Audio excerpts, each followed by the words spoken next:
প্রথম যখন দিদি নাম্বার ওয়ান খেলতে গিয়েছিলাম সত্যি খুব ভয়ে ছিলাম। সেই জন্য কোনো ব্লগ করার জন্য কোনো ভিডিও বা কোনো ফটোস কিছুই আমি নিয়ে উঠতে পারিনি, কারণ তখন খুব ভয় লাগছিল যে ওখানে গিয়ে কি হবে আর কিভাবে সবটা হবে।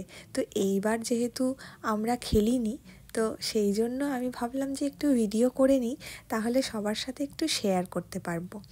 আমাকে ফোন করেছিল ওরা একদিন আগে, তারপরে আমাকে বলল এরকম 1000 এপিসোড আছে, একটা গ্র্যান্ড সেলিব্রেশন হবে, তো অবশ্যই তুমি এসো। তো সেই মুহূর্তে আমি ভাবলাম যে আবার এতটা যাব কোনো কিছু ছাড়া। তখন বলল যে আমরা খুব সিলেক্টিভ কয়েকজনকে বলেছি, যাদের মধ্যে তুমি আছো, তো অবশ্যই চাইবো যে তুমি এসো। তো সেই মতোই খুব কাজের প্রেশার থাকা সত্ত্বেও আমরা বেরিয়ে গিয়েছিলাম, আর খুব প্রেশারের ওপর দিয়েই যাচ্ছিল সবটা, কারণ রাত্রেবেলা গিয়ে আবার আমরা সকালে পৌঁছালাম। তারপরে যথারীতি রেডি হয়ে আমরা পৌঁছে গেলাম, আর সত্যি এত সুন্দর সাজিয়েছিল দেখার মতো, খুব সুন্দর। 1000 এপিসোড মানে একটা বড় সেলিব্রেশন। আর তারপরে ঢুকে ঢুকে দেখছি এত সুন্দর সাজানো। তারপর সেখান থেকে চলে গেলাম আমরা আরেকটা সেটে, আমাদেরকে বলল যে ওখানে গিয়ে বসতে।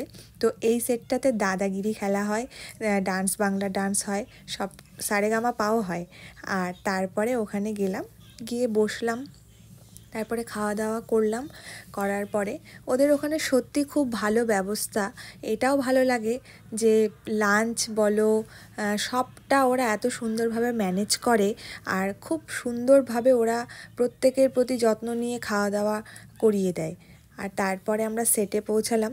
সব থেকে আমার ভালো লেগেছে, মানে বলতে পারি এটা আমার জীবনের একটা খুব বড় অ্যাচিভমেন্ট, যে প্রত্যেকবার দিদি নাম্বার ওয়ানে যখনই যে যাক সেখানে মেকআপ করিয়ে তাদেরকে স্টেজে ওঠানো হয়।